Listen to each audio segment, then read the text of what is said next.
شیخ میرا ایک سوال ہے کہ بچوں کی دینی تربیت کیسے کریں؟ اس کے لیے آپ الحمدللہ وہی کریں بھائی، بچپن ہی سے ان کو ایسی جگہ پہ رکھیں، ایسے حالات ان کو کھیلنے کودنے کے دیں جس میں کوئی ایسی چیز نہ ہو شرعی طور پر، یعنی جانوروں کے فوٹو نہ ہو یا جانوروں کی آواز نہ ہو، جانور بنے ہوں اور چیخ رہے ہوں چل رہے ہوں۔ ہاں بچوں کے لیے، چھوٹے بچوں کے لیے جانوروں کے لیے یا کھیلنے کے لیے خاص طور پہ حضرت عائشہ رضی اللہ تعالیٰ عنہ کا جو طریقہ تھا کہ وہ گھوڑے کو کی شکل بنی ہوئی تھی اس پر بھی تھا،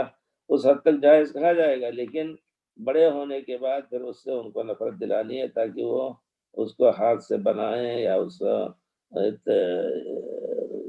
اس کو الماری میں اس کی تکریم کے ساتھ رکھیں، یہ چیز صحیح نہیں ہے۔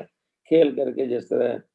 جس کو کہتے ہیں مہان ہو، وہ ادھر ادھر پھینکی جا رہی ہو کہیں بھی ہو، تو اس طرح کے کھلونے بچوں کے لیے جائز ہیں، چھوٹے بچوں کے لیے۔ بڑے ہونے کے بعد اتنے بڑے 7 سال کے ہو جاتے تھے تب بھی اس قسم کے کھلونے جو ہے روئی وغیرہ کے یا کپڑے کے بنا کر کے ان کو دیتے تھے، اور روزے کی رکھاتے تھے، روزے کی حالت میں جب روتے بھوک سے تو ان کو کھلونے دے دیتے تھے۔ اس سے پتہ چلتا ہے کہ کچھ ایسی چیزیں جو اگرچہ جانور کی شکل کے ہوں بنا کر کے بچوں کو کھلایا جا سکتا ہے، لیکن مستقل طور پر بڑے ہو کر کے اور اس طرح کی فنکاری اس میں بہت سے لوگ سکھاتے ہیں کہ بناؤ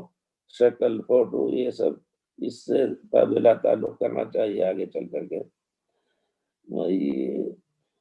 اور بچوں کی دلچسپی کے لیے اگر ہم ان کو غیر جاندار کی تصویر بنانے کو کہیں تو کچھ ایسی تصویر